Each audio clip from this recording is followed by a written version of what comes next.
केंद्रीय मंत्री अमित शाह ने अहमदाबाद स्थित 16 सिविल अस्पताल में स्पीच लैंग्वेज पैथोलॉजी कॉलेज और गरीब जरूरतमंद लोगों के लिए भोजन व्यवस्था का किया शुभारंभ। कलोल में कैंसर जागरूकता अभियान की शुरुआत। कहा, कोरोना काल में जनता की सहायता करने में सरकार ने नहीं छोड़ी कोई कसर।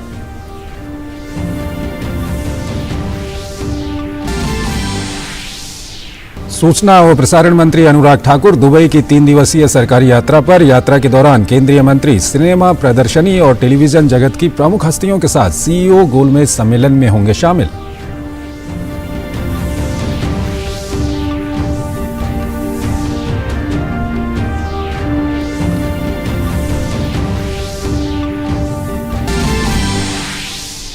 उत्तर प्रदेश में मंत्रिमंडल की पहली बैठक के बाद मुख्यमंत्री ने की मुफ्त राशन योजना को 3 महीने और बढ़ाने की घोषणा। राज्य के 15 करोड़ लोगों को मिलता रहेगा लाभ।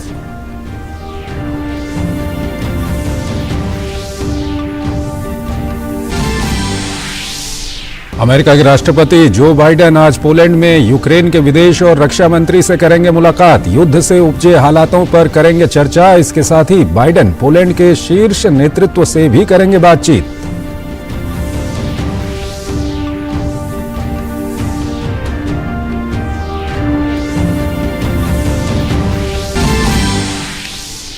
और इंडियन प्रीमियर लीग 2022 के 15वें संस्करण की मुंबई के वानखेड़े स्टेडियम में होगी शुरुआत। उद्घाटन मुकाबले में गत विजेता चेन्नई सुपर किंग्स की पिछले साल की उप विजेता कोलकाता नाइट राइडर्स से होगी भिड़ंत। इस सीजन में लखनऊ सुपर जायंट्स और गुजरात टाइटंस को 2 नई टीमें भी उतरेंगी मैदान पर। नमस्कार, मैं हूं चंद्रशेखर जोशी और आइए अब खबरों को विस्तार से देखते हैं। गृह और सहकारिता मंत्री अमित शाह गुजरात के दौरे पर हैं। दौरे की शुरुआत में उन्होंने अहमदाबाद के 16 के सिविल अस्पताल में कॉलेज ऑफ ऑडियोलॉजी का शुभारंभ किया। देश में इस तरह का महाविद्यालय स्थापित करने वाला गुजरात 5वां राज्य बन गया है। इस संस्थान में सुनने और बोलने की बीमारी का इलाज संभव हो सकेगा। गृह मंत्री ने 16 सिविल अस्पताल में गोपी अन्न क्षेत्र रसोई की शुरुआत भी की। अस्पताल में भर्ती होने वाले रोगियों के संबंधियों को सवेरे 9 बजे से दोपहर बाद 1 बजे तक इस केंद्र में निःशुल्क भोजन दिया जाएगा। इस मौके पर मुख्यमंत्री भूपेंद्र पटेल, स्वास्थ्य मंत्री ऋषिकेश पटेल और स्वास्थ्य राज्य मंत्री निमिषा बेन सुथार भी मौजूद थे। इसके बाद अमित शाह ने गांधीनगर में कैंसर के प्रति जागरूकता अभियान की शुरुआत की। इस अभियान के तहत 18 साल से ज्यादा उम्र के गांधीनगर के सभी लोगों की जांच की जाएगी और जिसमें भी लक्षण दिखेंगे उनका इलाज किया जाएगा। इसी अवसर पर 100 से ज्यादा लोगों के स्वास्थ्य की जांच की गई। इस जांच शिविर का भी उद्घाटन अमित शाह ने किया। गांवों के लोगों तक और विकास पहुंचे, इसके लिए कई करोड़ की योजनाओं की शुरुआत गृह मंत्री अमित शाह ने की और प्रधानमंत्री जन आरोग्य योजना के लाभार्थियों को कार्ड का वितरण किया। गृह मंत्री अमित शाह ने गांधीनगर के कलोल टाउन हॉल में रेलवे फुट ओवर ब्रिज का उद्घाटन किया। इस मौके पर आयोजित कार्यक्रम को संबोधित करते हुए अमित शाह ने कहा कि गुजरात में समयबद्ध तरीके से टीकाकरण होने के कारण कोरोना की तीसरी लहर के दौरान किसी की जान नहीं गई।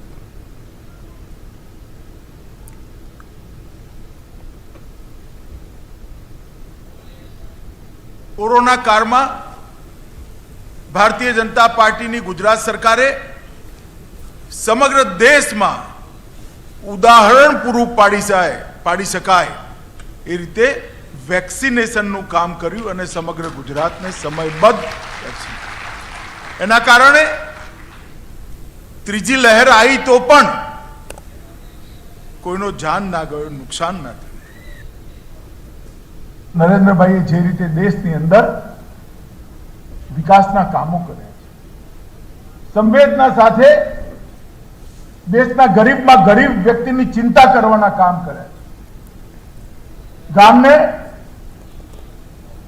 दरेक सुविधाथी परिपूर्ण बनाववानुं काम कर्युं। शहेरोनी अंदर अर्बन डेवलपमेंटना आयोजनना नया अध्यायों जोड़वानुं काम कर्युं। देशने सुरक्षित करवानुं काम कर्युं। देशनी समृद्धिनी नींव नाखवानुं, एनो पायो नाखवानुं काम नरेंद्र भाई 7.5 वर्षनी अंदर दुनियानी अंदर ભારતનું સન્માન વધારવાનું કામ આપણા નેતા નરેન્દ્રભાઈએ કર્યું છે. सूचना और प्रसारण मंत्री अनुराग ठाकुर आज 3 दिवसीय यात्रा पर दुबई पहुंच गए। इस दौरान वो सिनेमा और टेलीविजन जगत से संबंधित मुख्य कार्यकारी अधिकारियों और प्रमुख व्यक्तियों के साथ विचार विमर्श करेंगे।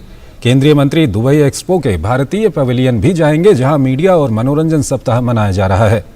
वो कल दुबई एक्सपो में भारतीय मीडिया और मनोरंजन उद्योग को वैश्विक स्तर तक ले जाने के विषय पर आयोजित कार्यक्रम में भाग लेंगे। 28 मार्च को केंद्रीय मंत्री दुबई फिल्म और टेलीविजन आयोग, दुबई विकास प्राधिकरण के कार्यकारी बोर्ड के सदस्य जमाल अल शरीफ से मुलाकात करेंगे। उत्तर प्रदेश के मुख्यमंत्री योगी आदित्यनाथ ने दूसरी बार सूबे की कमान संभालने के बाद आज पहली कैबिनेट बैठक की। इस बैठक में योगी कैबिनेट के सभी मंत्री शामिल हुए।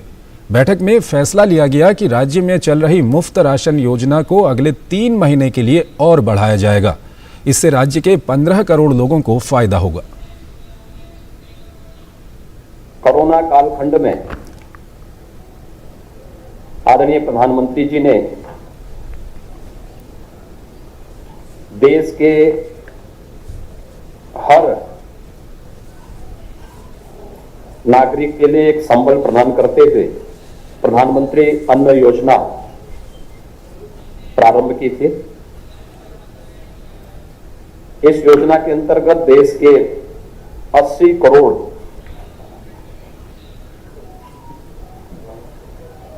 जनता जनार्दन इसका लाभ ले रही थी और अप्रैल 2020 से लेकर के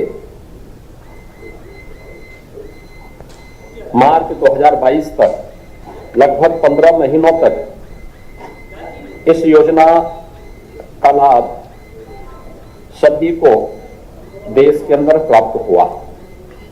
आज मंत्रिमंडल ने निर्णय लिया है कि अगले 3 महीनों के लिए इस योजना को प्रदेश के सभी 15 करोड़ लोगों के लिए फिर से हम लोग लागू करेंगे। परीक्षा पे चर्चा कार्यक्रम का 5वां संस्करण आगामी 1 अप्रैल को नई दिल्ली स्थित तालकटोरा स्टेडियम में आयोजित होने जा रहा है। कार्यक्रम के दौरान प्रधानमंत्री नरेंद्र मोदी छात्रों, शिक्षकों और अभिभावकों के साथ बातचीत करेंगे। पीएम छात्रों को परीक्षा के तनाव को कम करने का मंत्र देंगे। प्रधानमंत्री नरेंद्र मोदी ने अपने ट्वीट संदेश में कहा है कि परीक्षा पे चर्चा संवादात्मक कार्यक्रम हमें परीक्षा, अध्ययन और जीवन के विभिन्न पहलुओं के बारे में बात करने का अवसर देता है। इसके साथ ही पीएम मोदी ने एक वीडियो भी साझा किया है।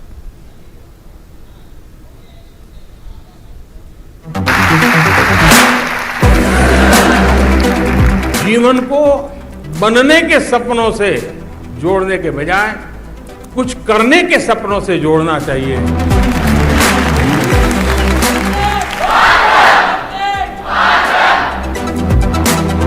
क्वेश्चन पेपर को देखकर ही हम अचानक से सब कुछ भूल जाते हैं। सिर्फ परीक्षा के अंक ही जिंदगी नहीं है। बच्चे ने आके कह दिया हो कि टीचर ने मुझे डांटा, बस हो गया।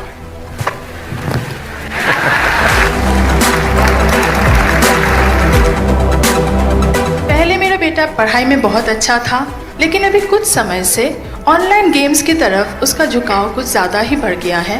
ये पबजी वाला है क्या? जब जब फील हुई एग्जाम्स की मिस्ट्री, जब कभी डरावनी लगी साइंस, मैथ्स और हिस्ट्री, प्रधानमंत्री नरेंद्र मोदी कराने आत्मविश्वास को हासिल लेकर आ रहे हैं परीक्षा पे चर्चा ऑन 1 अप्रैल। आपको लगता है कि जो बात आप अपने मम्मी पापा को नहीं कह पा रहे हैं, वो आज मोदी जी सुना रहे हैं। आजकल के बच्चे प्रॉपर खाना नहीं खाना चाहते। ये मेरे सिलेबस के बाहर का विषय है। अच्छा, तो आपको मेमोरी की जड़ी बूटी चाहिए? जी सर। प्रधानमंत्री जी का उत्तर मेरे और मेरे मित्रों के लिए काफी लाभदायक साबित हुआ, तो मैं आप सबको भी ये सजेस्ट करना चाहूंगी कि आप भी पीपीसी 2022 में भाग लें, ताकि आप भी पीएम सर से मिलकर अपने प्रश्नों का उत्तर पा सकें। लॉग इन करें students, parents, teachers Narendra Modi app या mygov.in पर। बेस्ट एंट्री को मिलेगा golden chance prime minister Narendra Modi से सवाल पूछने का या बातचीत करने का। Don't miss to participate. परीक्षा पर चर्चा 1 अप्रैल 2022। भाजपा विधायक रितु खंडूरी को उत्तराखंड विधानसभा का अध्यक्ष चुना गया है। वो राज्य में ये पद संभालने वाली पहली महिला हैं। रितु खंडूरी ने नवनिर्वाचित विधायकों से जनता की उम्मीदों पर खरा उतरने की अपील की।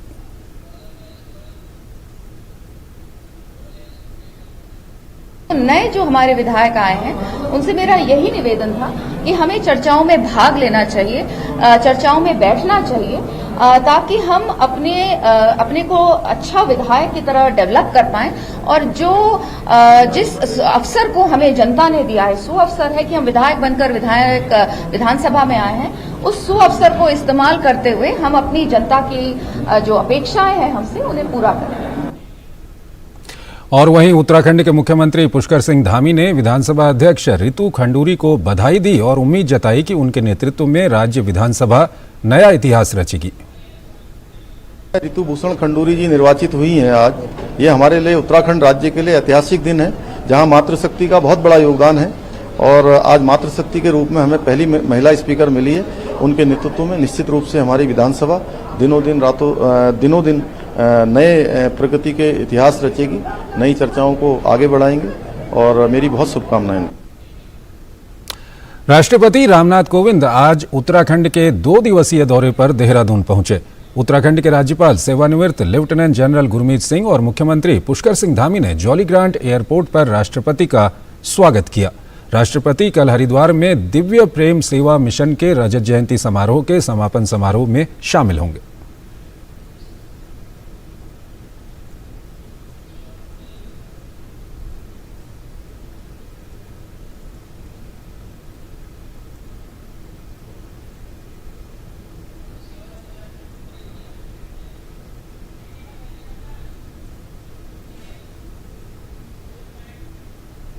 सीमा सुरक्षा बल सीमा भवानी की 36 महिला जवानों ने एम्पावरमेंट राइट 2022 मुहिम के तहत देश भर में महिला सशक्तिकरण का संदेश दिया है। 8 मार्च यानी महिला दिवस के दिन दिल्ली के इंडिया गेट से शुरू हुआ यह अभियान आज कन्याकुमारी जाकर संपन्न हुआ। बीएसएफ सीमा भवानी की महिला जवानों ने दिल्ली से कन्याकुमारी तक का 5300 किलोमीटर तक सफर रॉयल एनफील्ड मोटरसाइकिल पर पूरा किया और इस दौरान लड़कियों और महिलाओं को जागरूक करने, राष्ट्र निर्माण के लिए उनके आगामी प्रयासों और बीएसएफ ज्वाइन करने से जुड़ी बातों के लिए प्रेरित किया।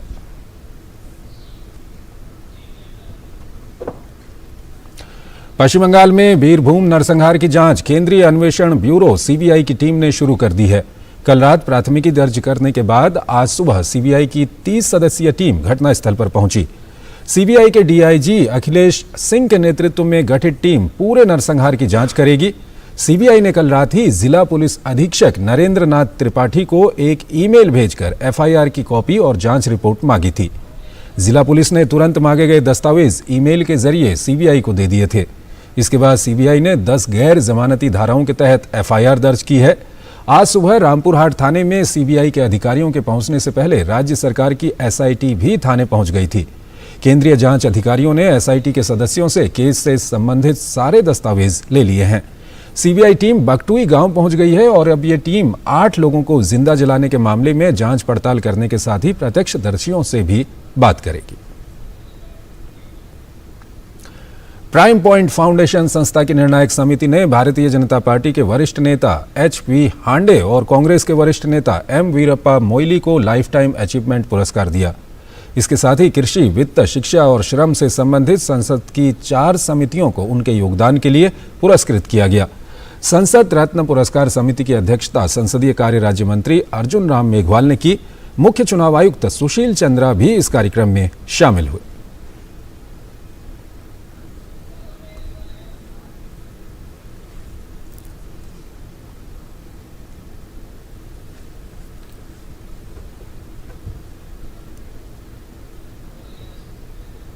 एपीजे अब्दुल कलाम साहब ने एक विजन दिया कि सारे ही मेंबर ऑफ पार्लियामेंट बेकार नहीं है, and he deliver a lecture in IIT Madras कि can be constitution a committee और civil society can come forward कि कुछ मेंबर ऑफ पार्लियामेंट अच्छा काम करते हैं, उनको हम अवार्ड दे सकें, और उसी के कारण ये सांसद रत्ना अवार्ड का जन्म हुआ। श्रीनिवासन जी ने ये बीड़ा उठाया, इसलिए सांसद रत्ना टीम को हम बहुत बहुत बधाई और शुभकामनाएं देते हैं।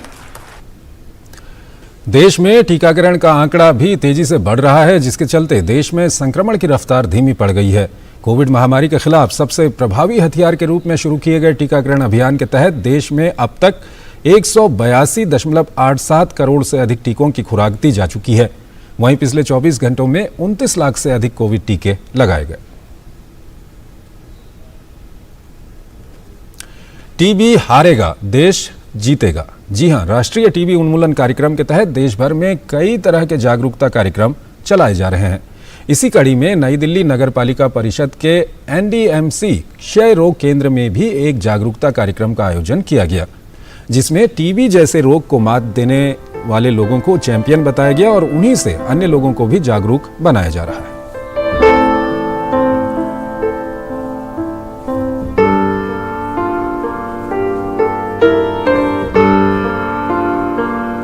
ऑब्जर्वेंस डे पे हमारा बेसिक काम ये है कि जितने पेशेंट्स हैं, जितने लोग हैं, उनको अवेयर कराना कि ये डिज़ीज़ क्या है, क्यों है, बेइलाजी नहीं है, इलाज कराना बहुत आवश्यक है और इससे हम बच भी सकते हैं, जानलेवा नहीं है ये बीमारी।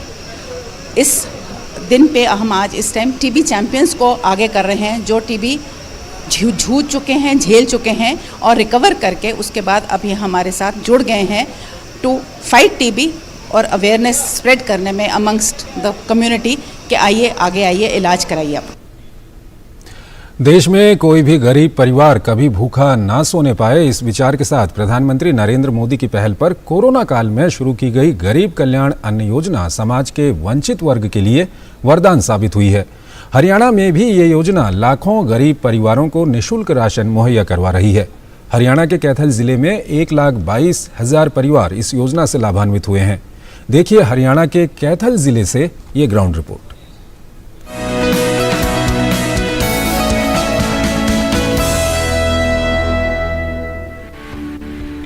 हरियाणा के कैथल में मिल रहा है घर घर राशन, जन जन राशन। पीएम गरीब कल्याण अन्न योजना से जन जन को मिला राशन। गरीब कल्याण अन्न योजना बनी गरीब परिवारों का सहारा। निःशुल्क राशन देने की देश की सबसे बड़ी योजना। प्रधानमंत्री गरीब कल्याण अन्न योजना ने हरियाणा के कैथल में गरीब परिवारों को सहारा दिया है। बीते 2 साल से निःशुल्क राशन की ये योजना हरियाणा में सफलतापूर्वक चलाई जा रही है, जिससे लाखों परिवार लाभान्वित हुए हैं। हमें राशन के लिए पूरे कोविड में कभी भी दिक्कत नहीं हुई। राशन के लिए मोदी जी ने इतना लाभ दिया है राशन का कि हमें राशन मतलब पूरा मिलता है, अच्छे से हम खाते भी हैं, चीनी भी है, नमक भी है, सब मिलता है, कोई दिक्कत नहीं है जी। राशन बहुत बढ़िया मिल रहा है। इसमें बहुत लाभ मिला है जी, हमें हर चीज़ मिली है, कणक मिली है, नमक मिला है, चीनी मिली है, बहुत सामान मिला है गरीबों को। प्रधानमंत्री की जो सोच है वो बहुत अच्छी है, इससे सबको राशन मिल रहा है और गरीबों को राहत मिल रही है। जो राशन कार्ड वाले हैं अंकल जी, वो बता देते पहले ही फोन करके ताकि टाइम से मिल जाए सबको। हरियाणा में चल रही ये योजना गरीब परिवारों के लिए वरदान साबित हुई है। प्रधानमंत्री गरीब कल्याण अन्न योजना में गरीबों को निःशुल्क वितरित किया जाने वाला राशन काफी उच्च गुणवत्ता का होता है, इसलिए जरूरतमंद परिवारों के लिए काफी उपयोगी साबित हो रहा है। हरियाणा के कैथल जिले में 451 डिपो धारकों के द्वारा करीब 1,22,000 परिवारों को इस योजना का लाभ मिल रहा है। कैथल जिला में लगभग 451 डिपो हैं जो इस टाइम कार्यरत हैं और हमारे पास लगभग 1,22,000 फैमिलीज हैं, जो कि जिसमें कि BPL परिवार भी शामिल हैं और प्रायोरिटी हाउस होल्ड भी शामिल हैं, जो कि प्रधानमंत्री गरीब कल्याण योजना की जो उसके लाभ ले रहे हैं। करीबन सर 2 साल हो गए प्रधानमंत्री जी दे रहे हैं, एक बंदे का 5 किलो अनाज फ्री दे रहे हैं और एक बंदे का 5 किलो अनाज स्टेट लेवल पे दे रहे हैं, वो 2 रुपये किलो दे रहे हैं। चीनी दे रहे हैं 13.5 रुपये किलो, नमक दे रहे हैं 4.5 रुपये किलो। एक बंदे की 5 किलो गेहूँ तकरीबन 2 साल से चली आ रही है प्रधानमंत्री जी की तरफ से, और गरीब जनता इसको बहुत जो भी ले जा रही है बड़े गुणगान कर रही है प्रधानमंत्री जी के। कोरोना काल के दौरान लगाए गए लॉकडाउन के बाद प्रधानमंत्री नरेंद्र मोदी की पहल पर केंद्र सरकार ने इस योजना की शुरुआत की थी ताकि देश में कोई भी गरीब भूखा न सोए। सरकार ने इस योजना के लिए पर्याप्त धनराशि उपलब्ध कराई है और गरीब परिवारों के लिए देश भर के गोदाम खोल दिए गए। डीडी न्यूज के लिए हरियाणा के कैथल से नवीन मल्होत्रा के साथ योगेश कुमार की रिपोर्ट।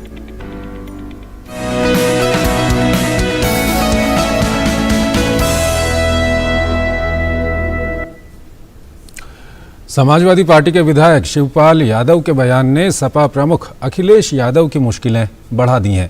शिवपाल के बयान से साफ पता चलता है कि वो अखिलेश यादव से नाराज हैं। उन्होंने कहा है कि समाजवादी पार्टी की विधायक मंडल की बैठक में मुझे नहीं बुलाया गया। आज विधानमंडल दल की मीटिंग चल रही है और मुझे कोई सूचना नहीं, जबकि सभी विधायकों को सूचना दी गई है। तो जब मुझे कोई सूचना नहीं दी गई है तो मैं अभी बस इसलिए मैं बैठक में नहीं गया और अभी हम सीधे यहाँ से जा रहा हूँ इटावा। शहरी क्षेत्रों में ऐसे भी गरीब आबादी बसती है जिसका सब कुछ स्थायी नहीं होता, जीवन यापन का बेहतर गुजारा नहीं होता। राष्ट्रीय शहरी आजीविका मिशन ऐसे लोगों को कौशल प्रशिक्षण के जरिए रोजगार के लायक बनाता है। फिर प्रशिक्षण में मिले हुनर से रोजगार मिलता है और तंग हाथ को काम। देखते हैं नई दिल्ली से शहरी आजीविका मिशन की ये खास रिपोर्ट।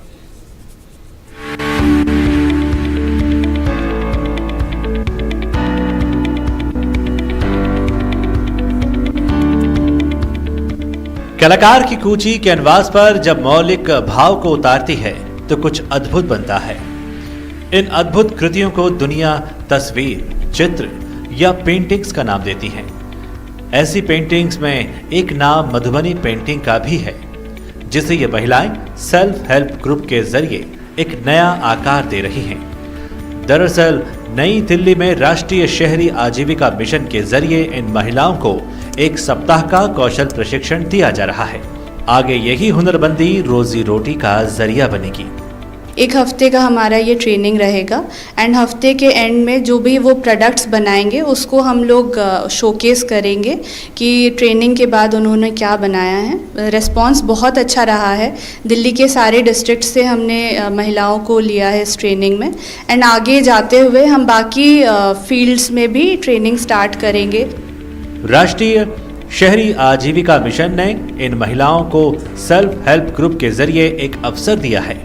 इस अवसर में मधुबनी पेंटिंग्स की ट्रेनिंग, पैकेजिंग, आचार पापड़ बनाने की कला, कचरे को कंचन बनाने, बंद बोतल पर अखबार चिपकाकर उसे आकर्षक बनाने, ज्वेलरी बनाने जैसे प्रशिक्षण दिए हैं। मिशन की कोशिश है कि महिलाएं आत्मनिर्भर बने, खुद के बुलंद हौसले और हुनरमंदी से परिवार और बच्चे की परवरिश और नई जिंदगी दे सके।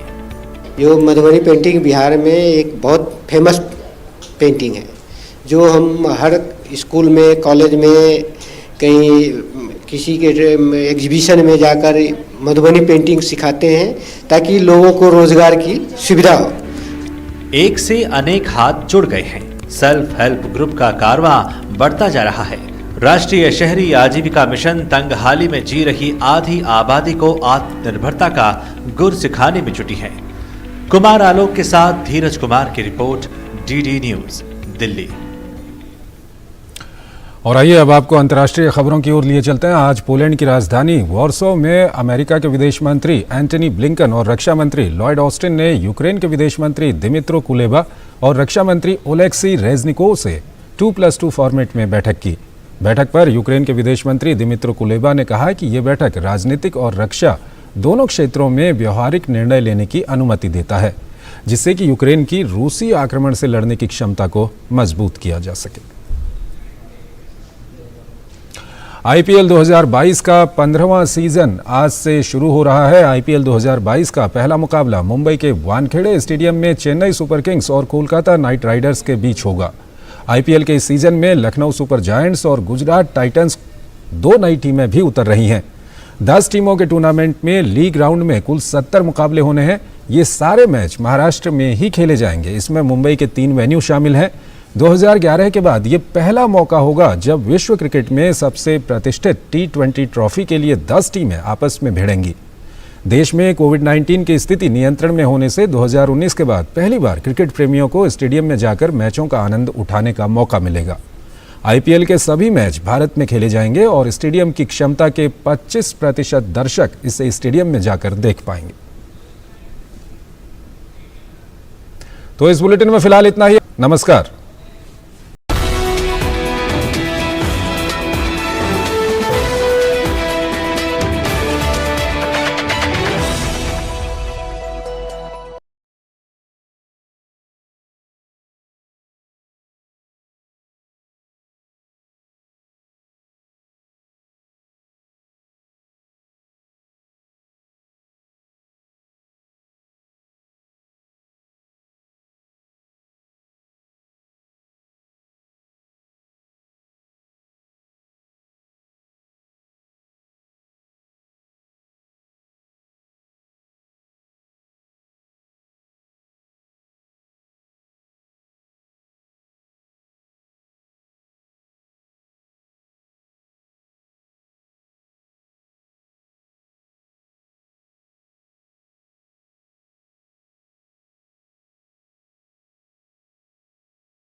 नमस्कार, स्वागत है आप सभी का आज की खबर में। आपके साथ मैं हूं दीक्षा कोहली। देश दुनिया की तमाम खबरों पर डालेंगे नजर, लेकिन शुरुआत हेडलाइंस के साथ।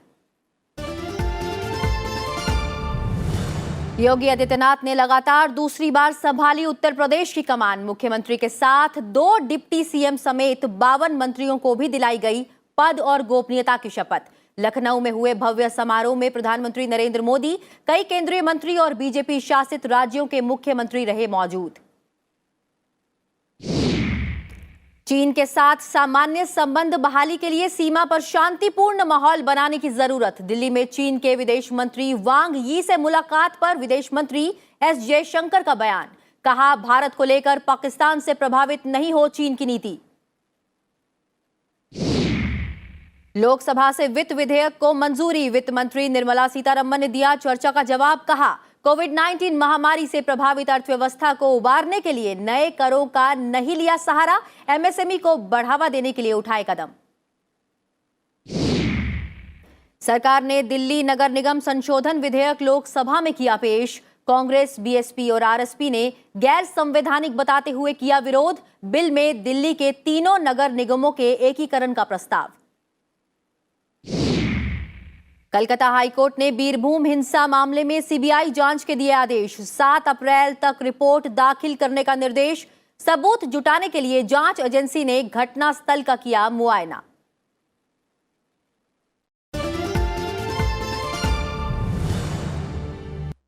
और हेडलाइंस के बाद अब एक नजर उन खबरों पर जो आज सुर्खियों में रही। राष्ट्रपति रामनाथ कोविंद ने गुजरात के जामनगर में आईएनएस वलसुरा को प्रतिष्ठित प्रेसिडेंट्स कलर से सम्मानित किया। इस मौके पर उन्होंने कहा कि भारतीय नौसेना विभिन्न प्रकार के मिशन को पूरा करने के लिए अपनी ताकत का सतत विस्तार कर रही है और किसी भी परिस्थिति के लिए सदैव तैयार है। नौसेना हिंद महासागर क्षेत्र में महत्वपूर्ण सुरक्षा सहयोगी बनकर उभरी है। किसी सैन्य इकाई को उसकी विशिष्ट सेवा को मान्यता देते हुए प्रेसिडेंट्स कलर प्रदान किया जाता है। लोकसभा अध्यक्ष ओम बिरला ने दिल्ली के अंबेडकर इंटरनेशनल सेंटर में अमर शहीद हेमू कालानी के जन्म शताब्दी वर्ष समारोह का शुभारंभ किया। उन्होंने कहा कि विश्व इतिहास में शहीद हेमू कालानी जैसे साहसी व्यक्तित्व गिने चुने ही देखने को मिलते हैं। शहीद हेमू जैसे निर्भीक क्रांतिकारियों ने आजादी के आंदोलन को सशक्त किया था। 19 वर्ष की आयु में देश के लिए बलिदान देने वाले हेमू कालानी की प्रतिमा भी संसद भवन परिसर में स्थापित की गई है।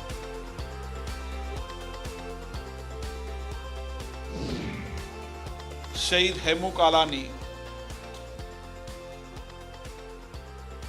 जिनका बलिदान आज सारा देश उनको याद करता है। राष्ट्र के प्रति अपना जीवन देने वाले हेमू कालानी जी ने उस समय अंग्रेजों के खिलाफ लड़ाई लड़ी। देश में फर्जी मतदान को रोकने के लिए सरकार एक देश एक मतदाता सूची की अवधारणा पर विचार कर रही है और ऑनलाइन मतदान प्रणाली पर भी विचार चल रहा है। केंद्रीय कानून मंत्री किरेन रिजिजू ने लोकसभा में प्रश्नकाल के दौरान कहा कि इस बारे में सरकार ने निर्वाचन आयोग से बातचीत की है। पंजाब के मुख्यमंत्री भगवंत मान ने कहा कि पूर्व विधायकों को अब सिर्फ एक कार्यकाल के लिए ही पेंशन मिलेगी। अपने वीडियो संदेश में उन्होंने कहा कि पंजाब में पूर्व विधायक भले ही 5 बार या 10 बार चुनाव जीते हों, उन्हें अब सिर्फ एक कार्यकाल के लिए ही पेंशन मिलेगी। इससे जो बचत होगी उसे लोगों के कल्याण पर खर्च किया जाएगा।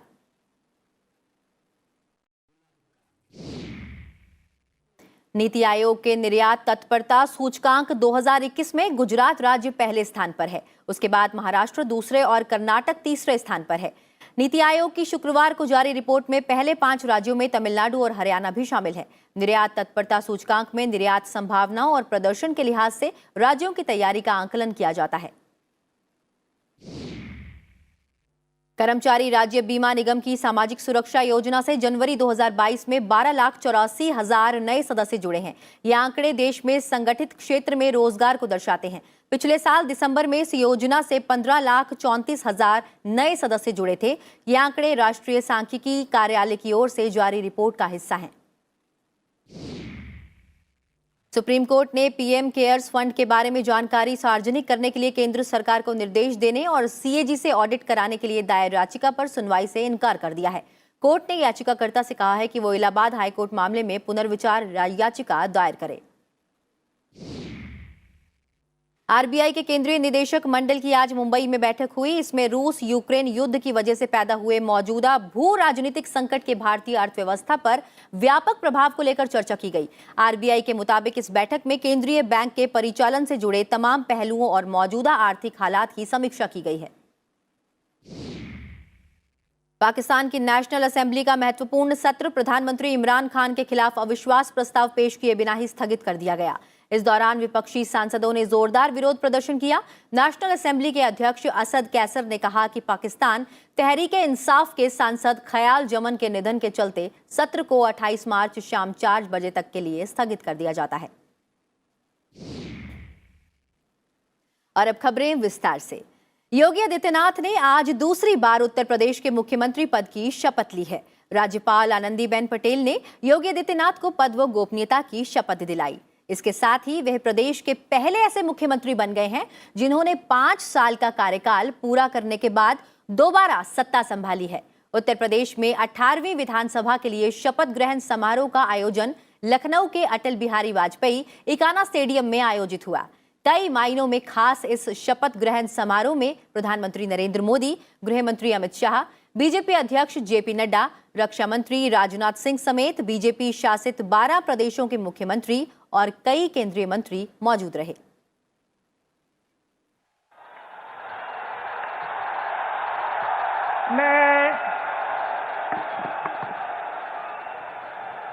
मैं आदित्यनाथ योगी ईश्वर की शपथ लेता हूं कि मैं विधि द्वारा स्थापित भारत के संविधान के प्रति सच्ची श्रद्धा और निष्ठा रखूंगा। वहीं केशव प्रसाद मौर्य और ब्रजेश पाठक को उप मुख्यमंत्री बनाया गया है। योगी मंत्रिमंडल में 52 लोगों को शपथ दिलाई गई है, जिसमें 16 कैबिनेट मंत्री, 14 राज्य स्वतंत्र प्रभार मंत्री और 20 राज्य मंत्री बनाए गए हैं। राज्यपाल आनंदीबेन पटेल ने जिन विधायकों को कैबिनेट मंत्री के रूप में शपथ दिलाई, उनमें प्रमुख नाम हैं सूर्य प्रताप शाही, सुरेश कुमार खन्ना, स्वतंत्र देव सिंह, बेबी रानी मौर्य, लक्ष्मी नारायण चौधरी, नंद गोपाल गुप्ता नंदी, जितिन प्रसाद, अरविंद कुमार शर्मा, योगेंद्र उपाध्याय आदि। पिछले साल के मंत्री मोहसिन रजा, श्रीकांत शर्मा और सिद्धार्थ नाथ सिंह को नई कैबिनेट में जगह नहीं मिली है।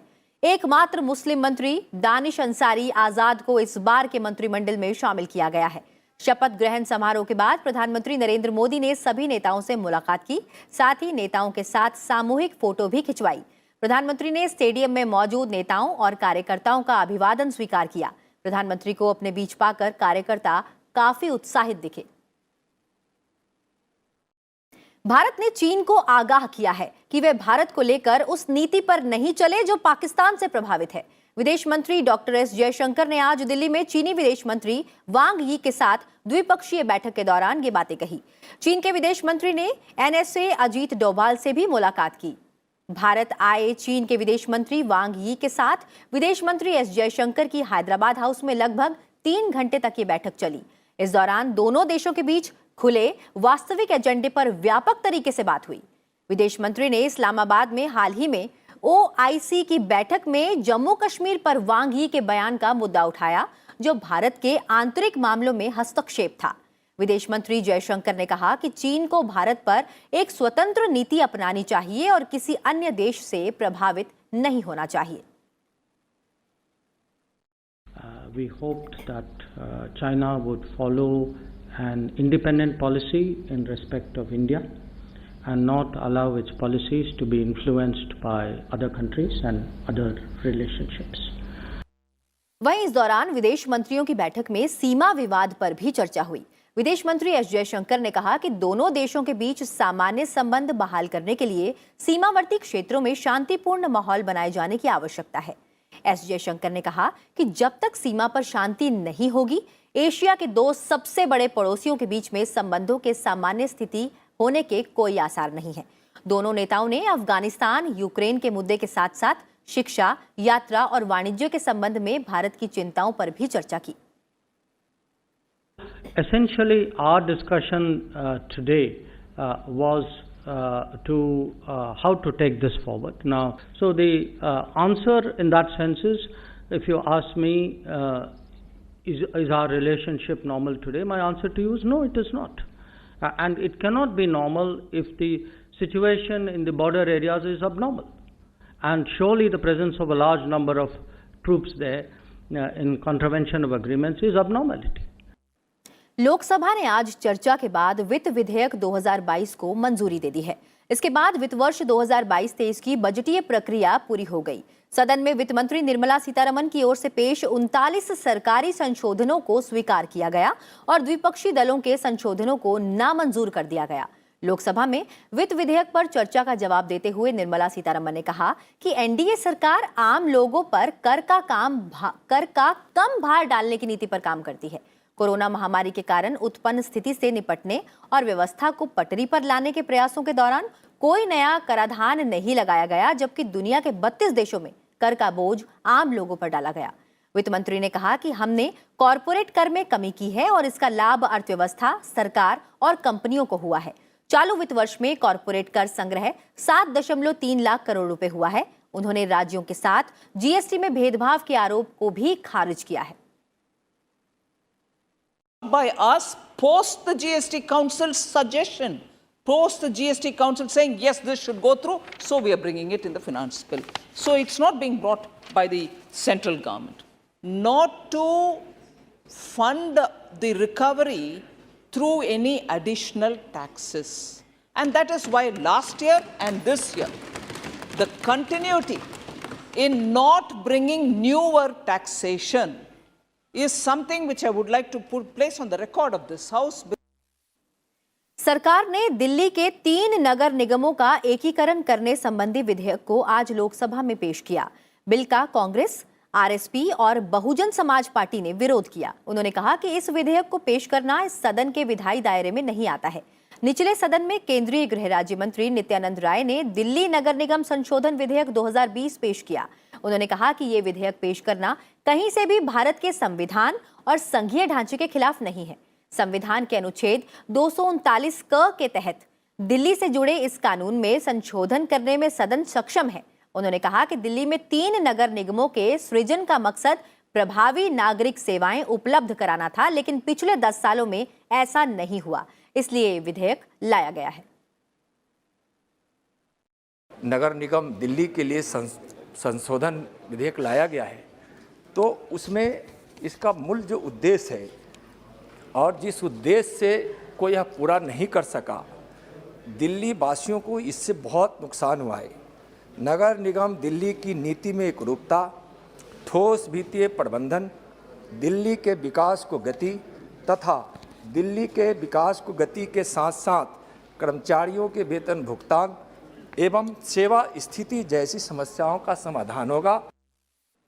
कलकत्ता हाईकोर्ट ने बीरभूम हिंसा मामले की जांच सीबीआई से कराने का आदेश दिया है। कोर्ट ने पश्चिम बंगाल सरकार की ओर से बनाए गए विशेष जांच दल के सामने कागजात और गिरफ्तार लोगों को सीबीआई के सुपुर्द करने को कहा है। अदालत ने कहा है कि तथ्य और परिस्थितियों की मांग है कि न्याय के हित और समाज में विश्वास पैदा करने के लिए जांच सीबीआई को सौंपी जाए। कलकत्ता हाईकोर्ट ने सीबीआई को मामले में 7 अप्रैल तक रिपोर्ट दाखिल करने का निर्देश दिया है। मामले की आगे की सुनवाई 7 अप्रैल को होगी। बीरभूम जिले में 22 मार्च को हुई घटना के बाद कोर्ट ने मामले में स्वतः संज्ञान लिया था। कोर्ट ने घटना की सीबीआई या एनआईए जांच की मांग वाली याचिकाओं पर भी साथ में सुनवाई की थी। The entire investigation to be handed over to CBI, and it is not going to be an independent CBI inquiry. It would be a court-monitored CBI inquiry. As you know, this is a matter suo motu taken by the court. वहीं high court के आदेश के बाद CBI Birbhum हिंसा मामले की जांच में जुट गई है। केंद्रीय अन्वेषण ब्यूरो की सीएफएसएल टीम बीरभूम जिले के बेगतुई गांव पहुंची है। जांच टीम ने जले और क्षतिग्रस्त मकानों से नमूने एकत्रित किए हैं। घटनास्थल पहुंची जांच एजेंसी की 8 सदस्यीय टीम ने कहा है कि वो यहां सबूत एकत्रित करने आए हैं। इस मामले में सीबीआई को 7 अप्रैल तक रिपोर्ट दाखिल करनी है। बीरभूम जिले के रामपुरहाट कस्बे के पास बोगतुई गांव में मंगलवार को तड़के कुछ मकानों में कथित तौर पर आग लगा देने से 2 बच्चों सहित 8 लोगों की झुलसकर मौत हो गई थी। हिंसा के मामले की जांच सीबीआई को सौंपने के लिए कोर्ट के फैसले का विपक्षी दलों ने स्वागत किया है। वहीं तृणमूल कांग्रेस ने कहा है कि अदालत के फैसले का पालन किया जाएगा और सीबीआई को पूरा सहयोग दिया जाएगा। यही उम्मीद थी सबको, और सबको सामान्य लोग से लेके सारे पार्टी मीडिया का भी ये डिमांड था कि सीबीआई इंक्वायरी हो, क्योंकि बंगाल की जो सरकार है, ममता सरकार, इनकी जो कैपेसिटी सबको मालूम है। We have taken all necessary steps needed regarding the investigation, and now we have seen the CBI order. We will cooperate with the investigation of CBI and we will not oppose the order of CBI. बढ़ते हैं आगे और बात करते हैं राज्यों से जुड़ी हुई खबरों की।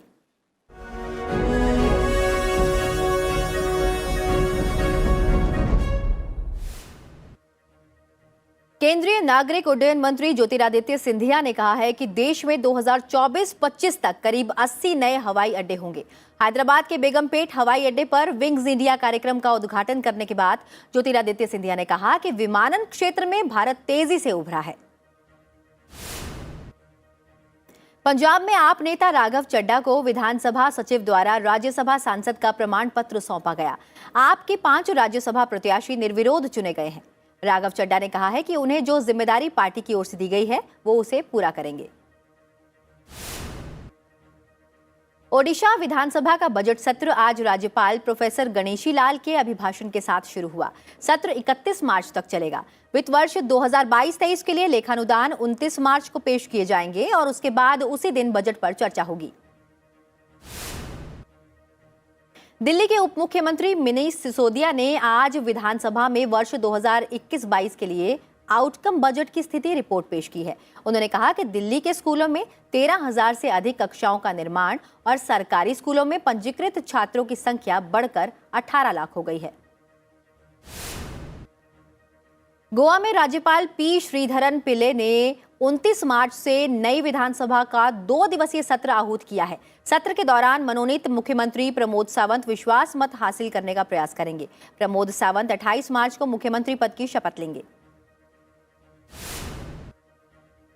उत्तराखंड में नई सरकार के गठन के साथ ही 29 मार्च से 5वीं विधानसभा का पहला सत्र शुरू होने जा रहा है।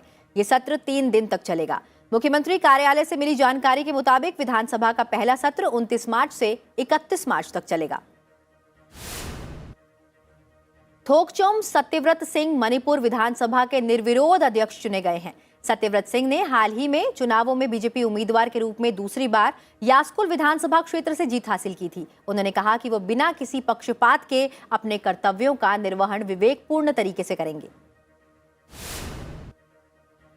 पश्चिम बंगाल के राज्यपाल जगदीप धनखड़ ने राजस्थान विधानसभा में संसदीय लोकतंत्र के उन्नयन में राज्यपाल और विधायकों की भूमिका विषय पर संगोष्ठी का संबोधन किया और संबोधित करते हुए कहा कि वो कॉपी बुक गवर्नर हैं जो चुपचाप काम करने में विश्वास करते हैं। उन्होंने कहा कि वो कभी संवैधानिक मर्यादा का उल्लंघन नहीं करते। राजस्थान के मुख्यमंत्री अशोक गहलोत ने आज रायपुर में छत्तीसगढ़ के मुख्यमंत्री भूपेश बघेल से मुलाकात की। दोनों मुख्यमंत्रियों ने दोनों राज्यों के बीच चल रहे कोयले के मुद्दे पर चर्चा की। हिमाचल प्रदेश में शिमला नगर निगम और इस साल के अंत में होने वाले विधानसभा चुनावों को लेकर बीजेपी में बैठकों का दौर शुरू हो गया है। शिमला में प्रदेश अध्यक्ष सुरेश कश्यप के नेतृत्व में हुई बैठक में इस पर चर्चा की गई। बंबई हाईकोर्ट ने मनी लॉन्ड्रिंग मामले में महाराष्ट्र के पूर्व गृह मंत्री अनिल देशमुख की जमानत याचिका पर ईडी को जवाबी हलफनामा दायर करने का निर्देश दिया है। ईडी को 1 सप्ताह के भीतर हलफनामा दायर करना है। इसके बाद सुनवाई 8 अप्रैल तक के लिए स्थगित कर दी गई है। पुलिस कमिश्नरेट सिस्टम के 1 वर्ष पूरा होने पर कानपुर में वॉकथॉन का आयोजन किया गया। इसकी थीम 2 कदम शहर के लिए, 1 कदम हम चलेंगे और 1 कदम आप चलिए है। इसका मुख्य उद्देश्य जनता और पुलिस के बीच की दूरी को खत्म करना है।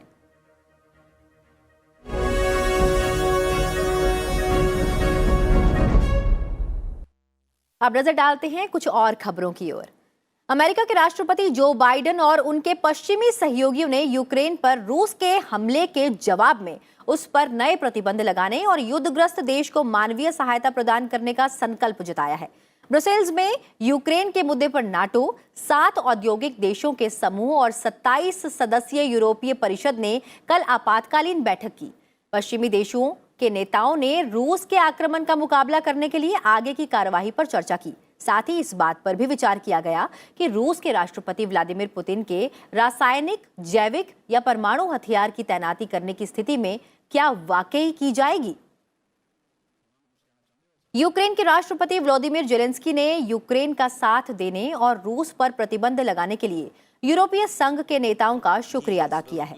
इन प्रतिबंधों में नई नॉर्ड स्ट्रीम 2 पाइपलाइन के माध्यम से रूस को यूरोप में प्राकृतिक गैस पहुंचाने से रोकने का जर्मनी का निर्णय भी शामिल है। ब्रसेल्स में कल यूरोपीय संघ की बैठक के दौरान जेलेंस्की ने कीव से वीडियो के जरिए संदेश दिया। उन्होंने यूक्रेन को यूरोपीय संघ में शामिल करने के आवेदन पर तेजी से कार्रवाई करने की अपील भी की। उत्तर कोरिया में अपनी सबसे बड़ी अंतर महाद्वीपीय बैलिस्टिक मिसाइल के परीक्षण की पुष्टि की है। इसके बाद अमेरिका ने नए प्रतिबंध लगाए हैं। इसमें उत्तर कोरिया के मिसाइल कार्यक्रम के लिए संवेदनशील सामग्री मुहैया कराने के लिए रूस और उत्तर कोरिया में 5 इकाइयों और लोगों के खिलाफ नए प्रतिबंध भी लगाए गए हैं। दक्षिणी कोरिया और जापान ने कल ही दावा किया था कि 2017 के बाद से अपने पहले लंबी दूरी के परीक्षण में उत्तर कोरिया ने राजधानी प्योंगयांग के पास एक हवाई अड्डे से ICBM का प्रक्षेपण किया है। अमेरिका और उसके सहयोगियों ने तालिबान से अफगानिस्तान में लड़कियों के स्कूल फिर से खोलने का आह्वान किया है। America, Britain, Canada, France, Italy और नॉर्वे के विदेश मंत्रियों के साथ साथ यूरोपीय संघ के उच्च प्रतिनिधियों ने संयुक्त बयान में कहा कि तालिबान ने बुधवार के फैसले से छात्राओं के साथ अफगानिस्तान की कुछ बनने की महत्वाकांक्षाओं को नुकसान होगा। शिक्षा एक मानवाधिकार है। ऐसे में तालिबान को छात्राओं की शिक्षा पर लगाए गए प्रतिबंध पर फिर से विचार करना चाहिए। इंडियन प्रीमियर लीग का 15वां संस्करण कल से मुंबई में शुरू हो रहा है। इस बार 2 नई टीमें लखनऊ सुपर जायंट्स और गुजरात टाइटंस 8 मौजूदा टीमों में शामिल हो गई हैं। लीग का पहला मैच वानखेड़े स्टेडियम में गत चैंपियन चेन्नई सुपर किंग्स और पूर्व चैंपियन कोलकाता नाइट राइडर्स के बीच में खेला जाएगा। देश में कोविड-19 की स्थिति नियंत्रण में होने के बाद 2019 के बाद पहली बार दर्शकों को स्टेडियम में जाकर मैच का आनंद उठाने का मौका मिलेगा।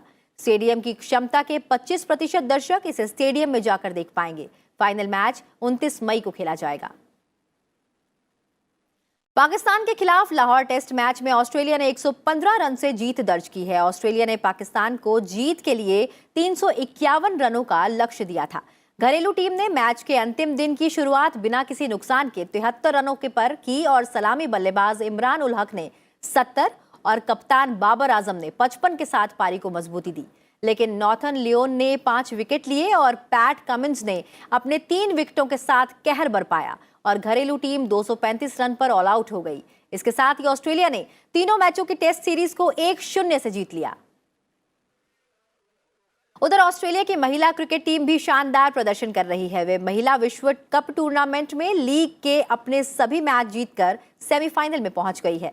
वेलिंगटन में खेले गए इस मैच को बारिश की वजह से देरी से शुरू किया गया और 43 ओवर का रखा गया। जिसके बाद बांग्लादेश ने लता मंडल के 33 रनों की पारी की बदौलत पहले बल्लेबाजी करते हुए 6 विकेट खोकर 135 रन बनाए। 136 के लक्ष्य का पीछा करते हुए ऑस्ट्रेलिया की टीम ने बेथ मूनी के 66 रन और एनाबेल सदरलैंड के 66 रनों की नाबाद साझेदारी से मैच जीत लिया। फिलहाल बुलेटिन में इतना ही। मुझे दीजिए इजाजत। नमस्कार।